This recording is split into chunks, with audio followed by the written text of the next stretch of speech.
宝宝，我觉得这个李建安这么着急的搞土地建设，就是冲着你来的。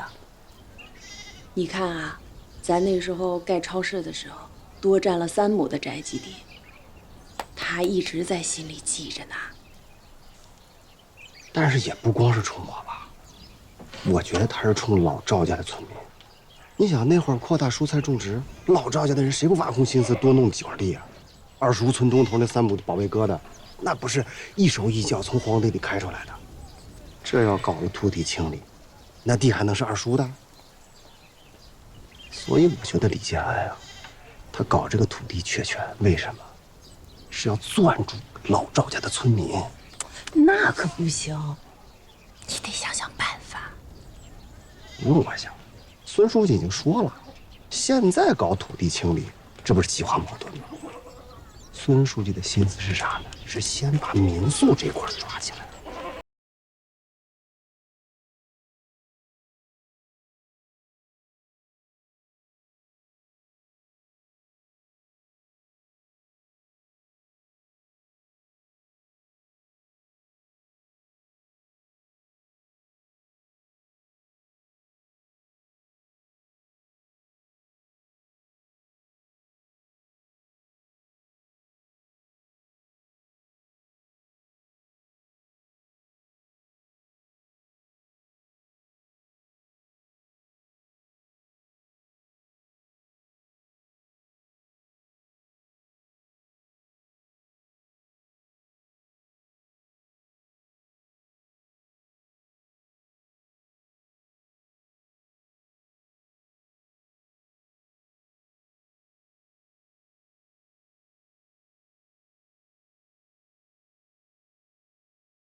我统计了一下，本月营业额是38220，刨去成本和上交村里的，咱们的利润是1万多，挺好。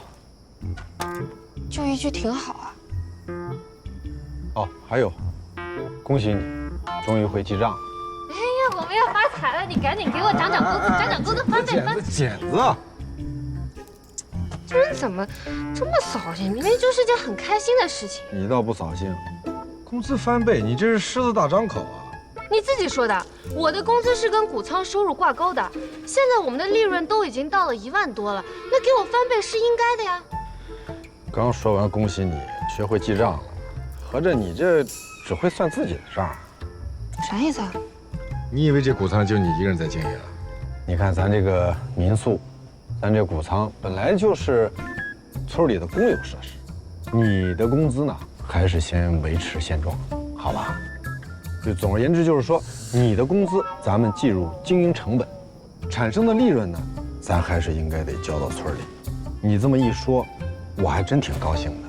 我觉得现阶段咱可以召开村民大会，号召家里有条件的跟着咱一块办民宿。会有村民跟着办民宿？怎么不跟啊？能挣钱的事儿，好事儿谁不跟着上，对吧？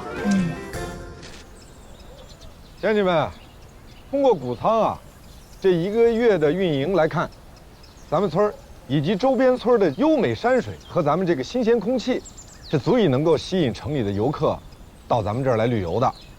他们到咱这儿游山玩水、登山、钓鱼，我们呢给他们提供这个住宿、餐饮，取得合理的报酬是可以的。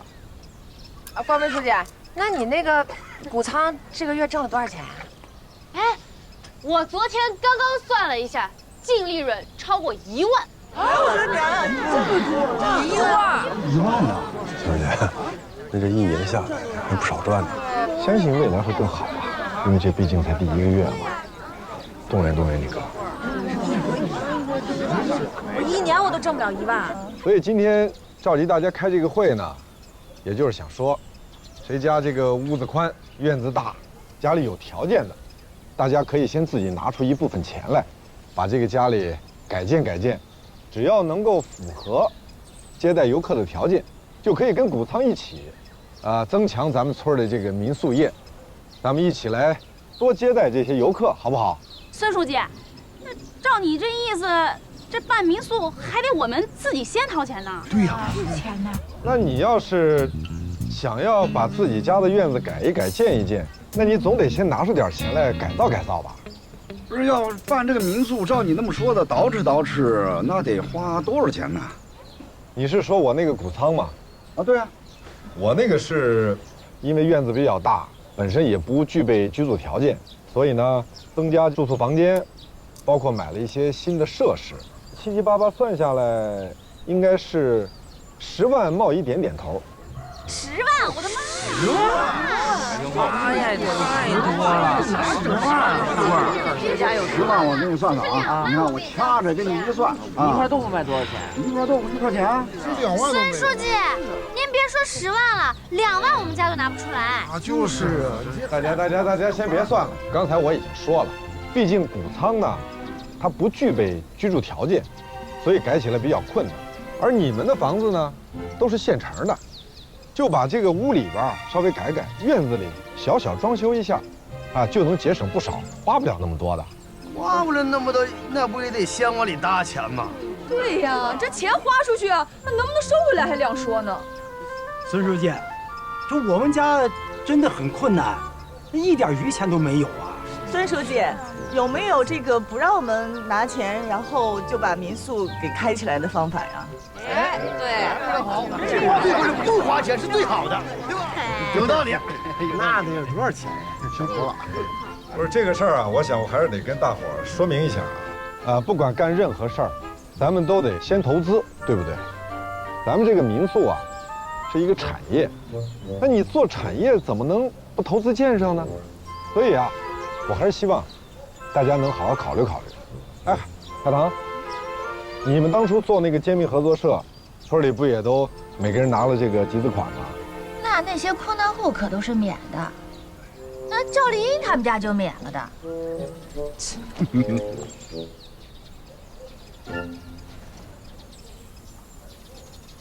李秘书，你什么看法？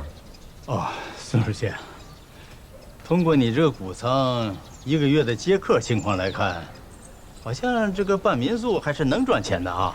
只不过是咱们村啊，这个比较困难，缺乏资金。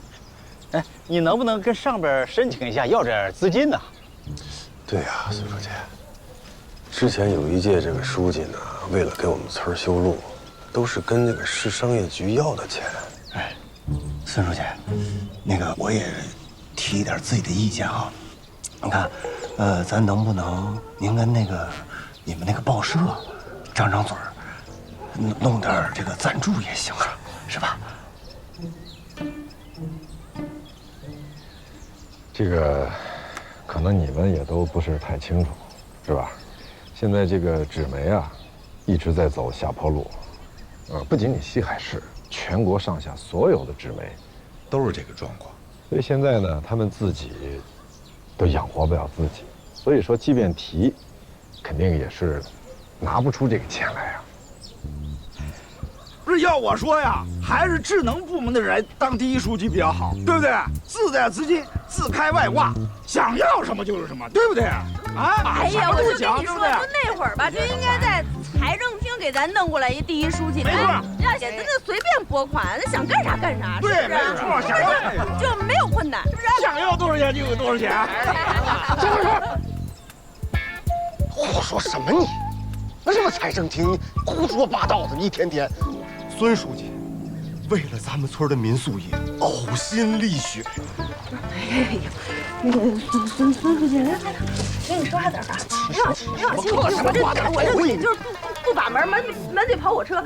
我想表达的意思不是我刚才说的那个意思。我想说办民宿好，那个我们家小店就同比上涨了30%的营业额，办得好，办得好。我那豆腐也卖了好几块。谷仓办民宿对咱们村蔬菜也有好处，光谷仓这一块就占了上个月蔬菜销售的10%呢。你看，主要是俺媳妇儿经营的好。好了，我家的鱼也没少卖。行了，今天反正开这个会呢，意思刚才我已经表达得很清楚了，就是希望大家能够认真的想想、考虑考虑，这个民宿啊，是不是未来真的能够给我们村儿带来一些更大的收益？如果有条件、有想开办的，就随时来报名。我一定把我的这个改建谷仓的经验跟大家一同分享。我也把我那几个拿手菜啊，也都手把手的教会大家，好不好？欢迎大家现场报名。哎，大家赶紧踊跃报名啊！欢迎做第一个吃螃蟹的人。没钱说啥不都没用啊？没钱啊，啥都干不了。行，反正呢，话说到这儿了，大家回家再好好想想，好吧？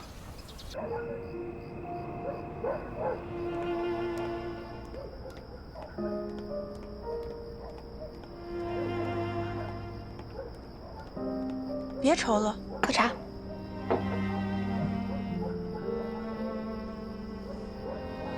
到现在还是没有来找你报名的？没有啊，一家也没有。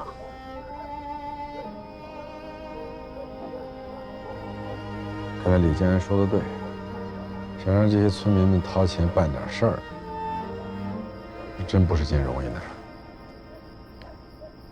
你找上头拨点钱，你不是手眼通天认识那个于书记吗？找他要点钱嘛。我什么手眼通天？我跟于书记统共就见过2面，还是我厚着脸皮硬贴上去。再说了，咱们这村也不是贫困村，又没遭灾，又没遭祸，这既不符合条件，也开不了口啊。反正我只管把这个谷仓经营得红红火火，这样我的车贷就有着落了。他们那些人不办民宿啊，这样也好，没有人跟我抢饭碗了，是不是？我们还不稀罕他们办呢，对不对？徐月一啊，你这种吃独食儿的思想啊，真的千万不能有啊！我当初把这谷仓费了这么大的劲改成民宿，我就是为了想先做个试点，树个标杆才这么做的，想带着大家一起上，这不能半途而废啊！是啊，你是想要跟大家一起上，可是没有人跟你一起上啊。没错，问题肯定不单纯出在钱上，还是工作没做到位。明天就先找村里2个条件最好的带头先干起来。哎，二叔的老宅呀，这是最好的。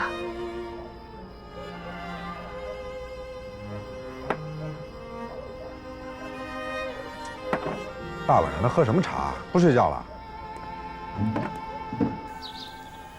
二叔啊，在咱们整个后石沟村啊，就属您这个老宅最大最气派，不光房间多，院子还宽。现在呢，就只住着您和新龙、喜春3个人。您如果不把这些空出来的房间开个民宿，这简直太可惜了。孙书记，喝茶。哎，谢谢。啊，不用。二叔啊，您这房子简直就是现成的，尤其是您再说句话，老赵家随便来几个人，把这屋子里边改造改造，院子里收拾一下，这民宿就开起来了。您考虑考虑。哎呀，孙书记啊，你还不知道我们老宅的情况吧？我老了，不理事了，现在八弟是当家人，我把前院的钥匙都赔给他管了。办不办？你找他说去呗。二叔啊，虽然这阵子您没怎么出来说话，但是大伙儿都知道，老赵家没有一个人把玉玺当成当家人看的。八弟认为他是他就是呗，你去跟他说说看，只要他同意我这么意见，跟他说说看。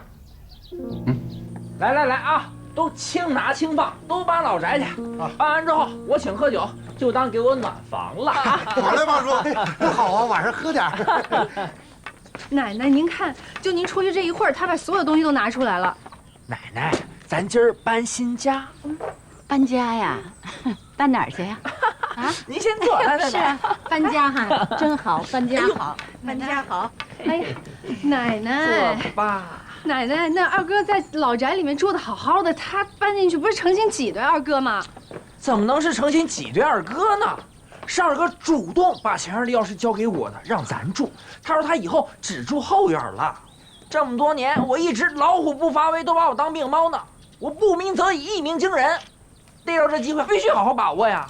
我必须要住进赵氏老宅，堂堂正正的当咱老赵家的当家人。支持他。支持他，听见没有？4角赵五，俺不去老宅住去啊！俺的东西一件都不许动，听见没有？好的，太子奶。那八叔就搬您的。搬。赵五，我记得上次你爸说是你给送进派出所的吧？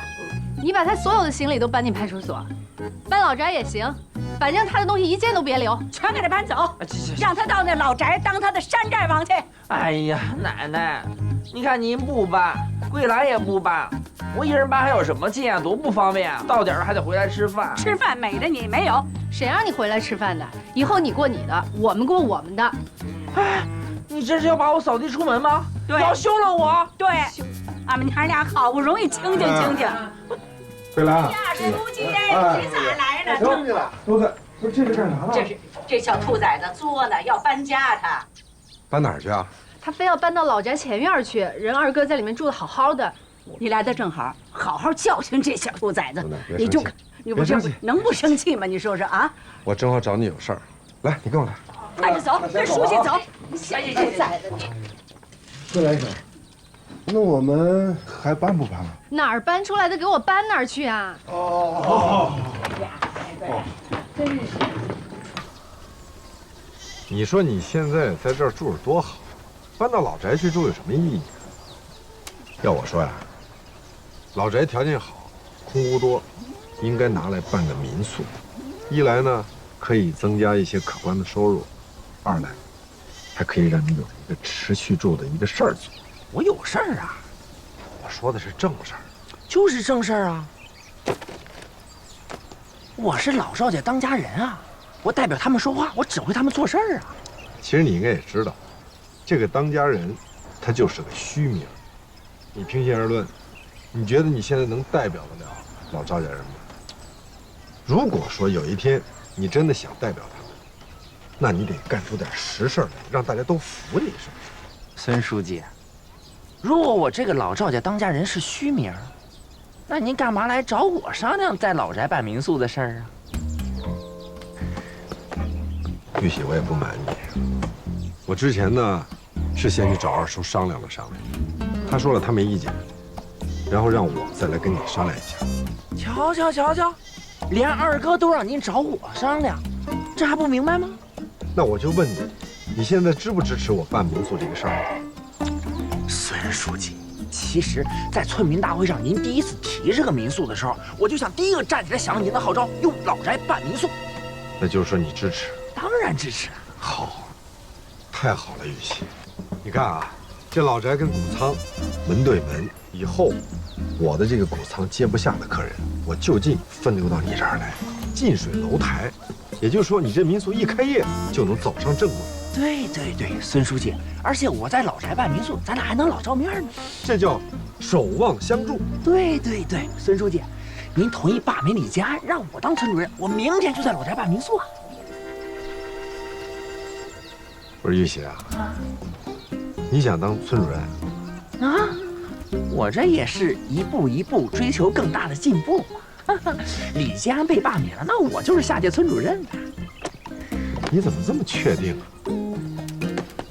我是老赵家当家人呐，只要村民大会上老赵家村民都选我，那肯定过半了，那我就是村主任呢。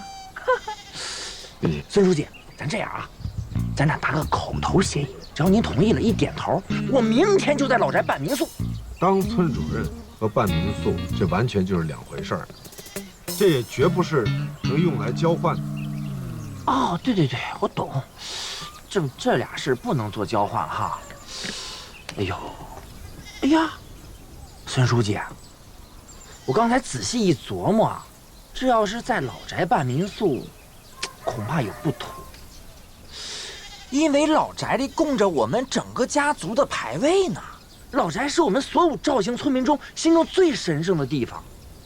要是有游客随便踏足，怕是对我们祖先有所不尊敬啊。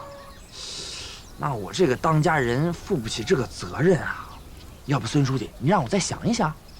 您先坐着，我现在就赶紧好好想想。您坐着，我现在就开始想，我得好好想想啊。您坐着。哎呦，这个老宅办民宿啊，我真得好好想想。哎呦，其实啊，你办这个民宿，你应该第一个来找我呀，对不对？你看看我这房子，他们都称之为豪宅啊，对不对？是，但是可能还得稍微改改啊，尤其是您这里边啊，可能有点偏多。嗨，我跟你说吧，我这里边当初就是设计师给我设计的，依我的意思，我应该把它全包起来，你知道吧？啊，但是也不难改，您要同意办呢，到时候您交给我来负责帮您找人重新设计，把里边再增添一点田园气息就可以了。那这房子交给你了，啊，你自己想怎么设计，咱就怎么设计，听你的。那咱这么说定了，小菜一碟儿。富贵叔啊，再尝尝这茶。富贵叔啊，这要不说您这不愧是咱们村里的首富，对于新开发的这些产业，您思维跟的就是快，步子跟的就是紧，啊。曾书记啊，但是有一点哈，我就一个条件。您说，你得支持罢免李建安，得让赵玉玺来当这个村主任。富贵叔，今儿就咱俩，你说心里话，您觉得这个赵玉玺他适合当村主任？长相是寒碜了点儿，但是可以通过衣着打扮来提升他的气质。我不是说长相，我是说玉玺这能力，包括综合素质，您真的觉得他适合？王侯将相宁有种乎？我告诉你，孙书记，老八刚刚生下来的时候，我第一个跑去道贺他，第一个抱着他。我当时这么一掂量，我就预言了，这孩子将来一准能成为村干部。你就让我这个预言实现了吧。孙书记，我就这么一个条件，只要让赵玉玺当了村主任，民宿我一定干。好吧。对不住，富贵叔，这事儿啊，我还真不能答应。美凤，哎，哟，孙书记，给我拿瓶矿泉水。啊，水哈，等着啊。来。啊。哎呦，你这是跑哪去了呀？妈呀，都渴成这样了，我再给你拿一瓶。不用，一瓶够了。来，坐会儿，歇会儿，是不是累着了？来，歇会儿。哎，美凤啊，你们家地也不少，你们家为什么不弄个民宿啊？干民宿啊？嗨，那玩意儿干啥呀？我这不是开着小超市呢吗？我这超市都忙不过来。你精力这么旺盛，我觉得你都不用分一半的精力，你就能干一个。你想想，你要是民宿干起来了，你还有个超市，这以后到咱村里来的游客多了，那到你超市买东西的人不也多了？你可以2份钱一块挣啊。想着是挺好的，但我就觉得吧，你看哈，孙书记，办民宿他不得前期投入呀，装修啊、改造啊、买家具啥的，那不得花钱吗？你要钱不够的话，我可以帮你想办法。哎，不，那倒不是钱的事儿，我是觉得吧，这投入，这再怎么着也得几万往上走，是不是？你说这些钱投进去，啥时候能收回来还不一定呢。村里谁愿意办呢，就让他办去。他村里办好了，这个游客也多了，生意也好，不都得到我这超市里边买吃买喝的呀？是不是？这样的话，我就也不投入，我还有收益，是不是这样挺合适的？美芳啊，我发现咱们全村啊，谁都没你会算。走了啊！哎，你把这瓶儿拿上呗。哎，不拿了，挺贵的。有需要啥的再来啊。哦。建安，哎，孙书记，孙书记来了，都在呢。来，坐。好，有瓜子，来喝点水，喝点水。啊，不用，我这儿有。这个正好你们都在，啊，我来其实就是想来再说说民宿的事儿。哦。今天啊，我去找了老赵家的人，找了玉喜、富贵，还有美凤。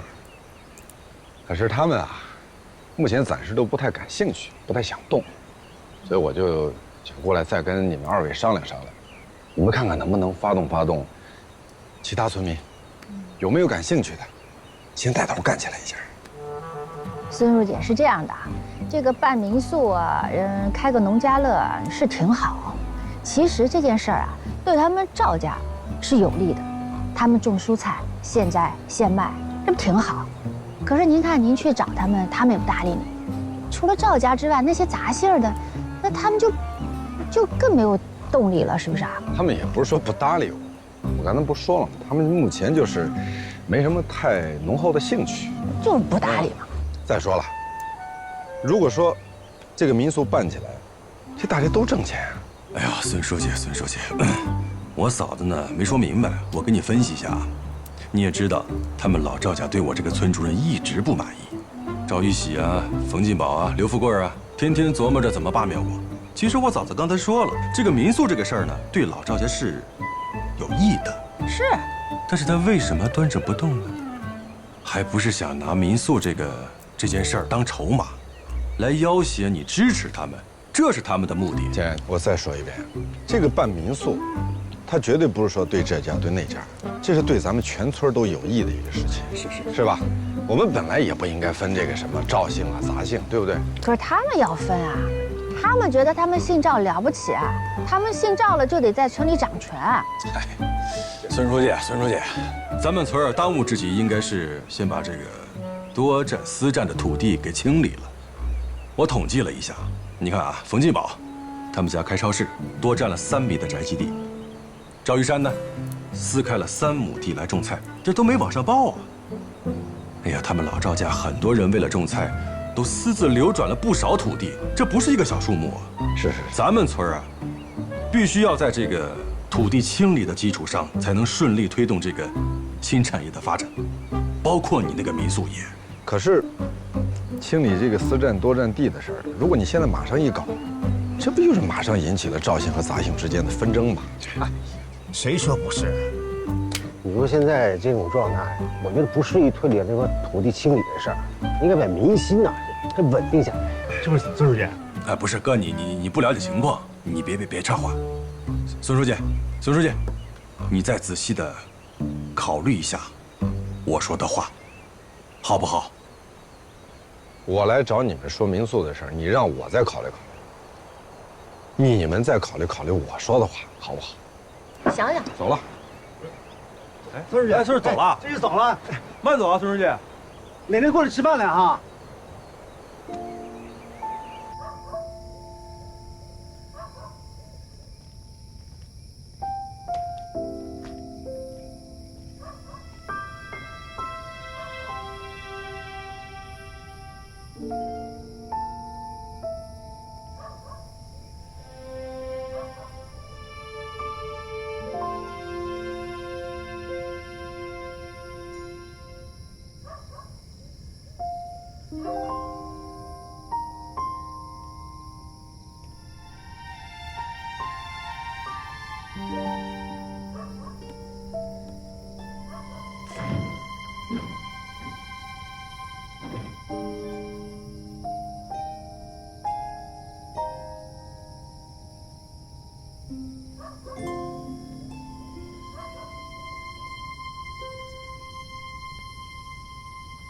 你亲自跑了一天，一家都没发动起来啊？全是提条件的，做交易的。这看来你在我们村儿这个影响力岌岌可危啊！我有影响力吗？现在我算看明白了，要想在这后石沟村做点事儿，怎么也绕不过赵姓和杂姓之间的村民之争，绕不过哪一派来当这个村主任。我就想不明白了，好好的，这么一个对全村发展都有利的事儿，怎么就是推进不下去呢？这我可帮不了你了。哎，对了，上个月的工资啊，我自己在账上拿了，我明天请半天假，我要去城里银行还车贷。行吧，正好明天我也进趟城，我搭你车。你进城干嘛呀？市里召开第一书记述职会。从我们这届下乡书记里抽选了20名，各自汇报自己工作，交流工作经验。哎，你怎么这么背，还被抽上了呀？你这下惨了，你可没有什么拿得出手的成绩啊。我成绩小吗？你成绩大吗？一边待着去。得嘞，那您明天别坐我的车。走，来来。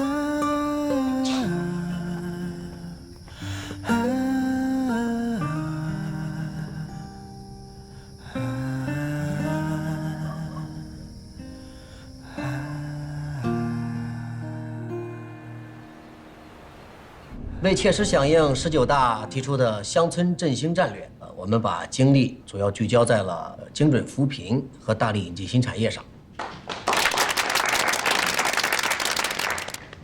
我们充分利用本村的地理自然条件，大力推进特色养殖。同时，我们充分利用农村信用社的资金，解决了他们的资金短缺问题。根据我们村的特殊的村情啊，我们下了大的力气去推行新农合全覆盖，为所有的留守老人解决了他们的基本社保和医保的问题。针对留守儿童呢，我们建立了定期走访的制度。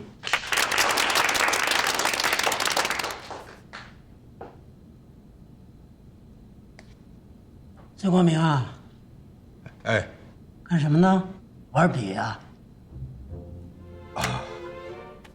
该你发言了。哦，我这次去的是后石沟村相信大家也都有所耳闻啊。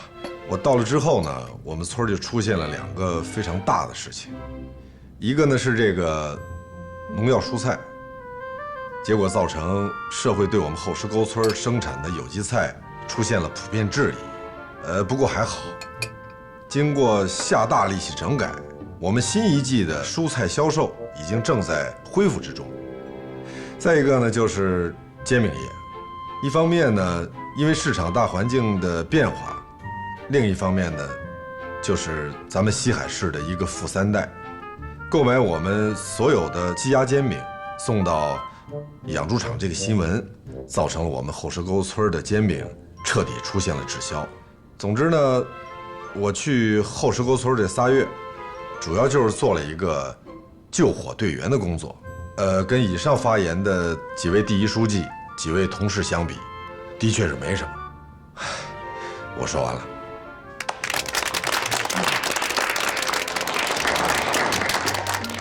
完了，你可以再想想。确实汇报完了。哎，孙书记，你好像还有一项工作没汇报呢。听说你把特色餐厅开到了后石沟村，还把西海的大厨轮流调到你们村做菜。我有朋友可去吃过了，你们猜他们怎么说？不错不错，味道好极了。哎呀，是啊，孙书记，你可是充分发挥了西海市首席食评家和大厨的本色，在村里边开启了餐厅。你这个成绩可不能不说呀！啊，这算什么成绩啊？做饭就是爱好，主要还是编辑。孙书记，你看啊，我们村想请你来我们这儿介绍一下经验，看看我们能不能也整一个特色餐馆啊？你们村啊，怕是办不起来。为啥呀？因为你不是大厨呀。真是对不住了，于书记。怎么了？今天这述职会让您丢脸了。于书记好。哎呀，为什么？没做出什么成绩，所以我自己情绪也特别低落。这情绪低落就不能做菜了，是吧？不是，其实这个厨艺啊，跟心情有特别大关系。主要是我担心发挥不出正常水平，让您失望。你别给我来这一套，有什么话咱们一会儿再说。先去做菜去。行，那我尽力吧。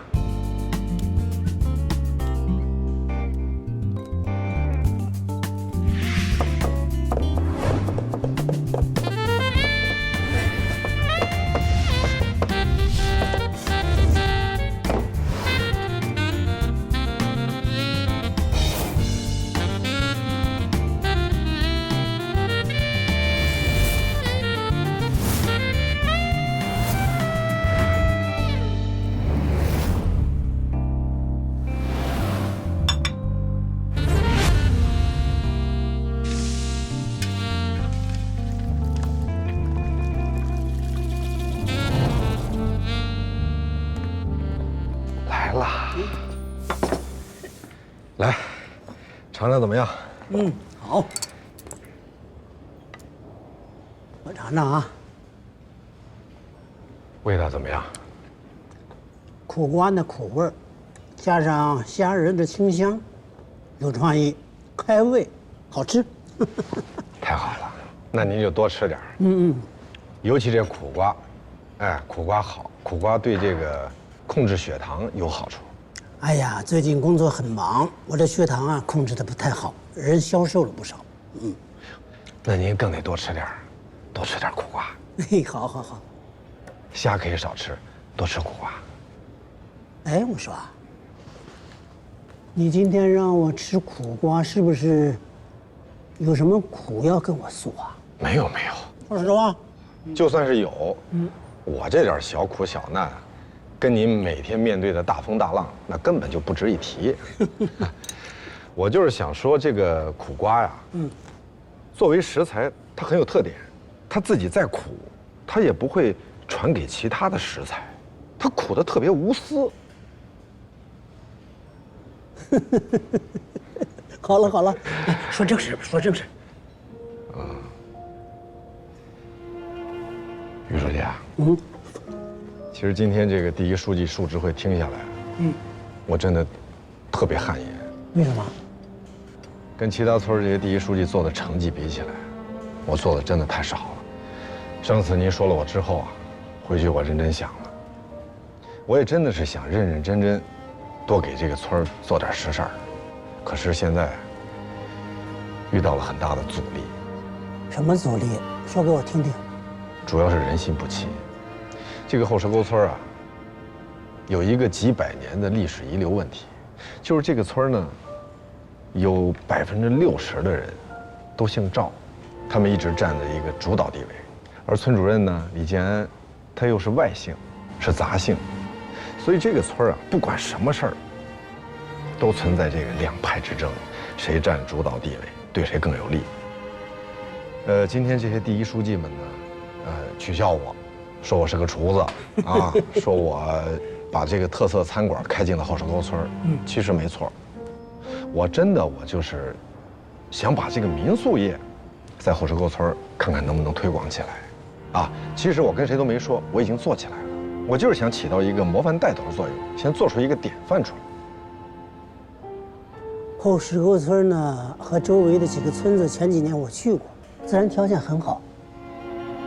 搞民宿应该是条路子，可是推动不起来呀。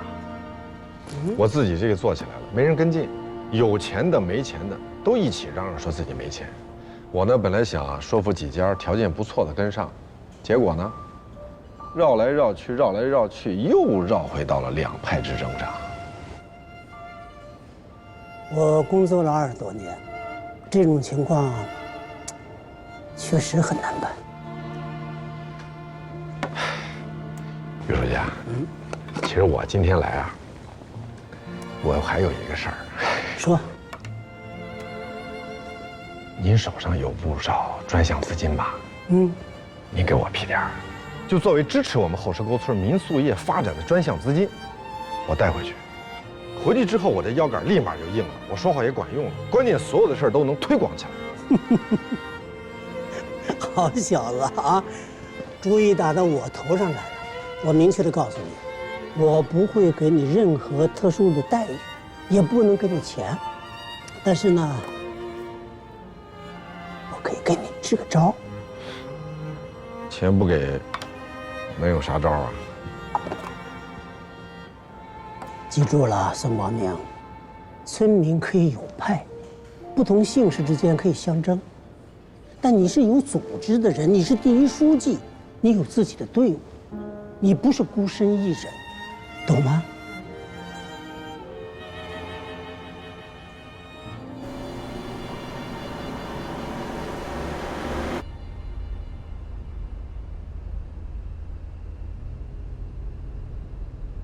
你发什么呆呀？我没发呆啊。我回去啊，要召集我的队伍。你的队伍不就你一光杆司令加我一小兵吗？用得着召集吗？你不懂。不过以后啊，看你表现，我到时候也可以把你发展。发，肯定不是发工资啊，别想多了。那个发展什么？那要看你未来的表现。开全村党员大会啊？对，后天下午2点，一起过组织生活。孙书记，这个在村里的党员呢好通知，可有些党员呢在外面打工，还有些长期住在城里。在外打工住在城里，这是不参加会的理由吗？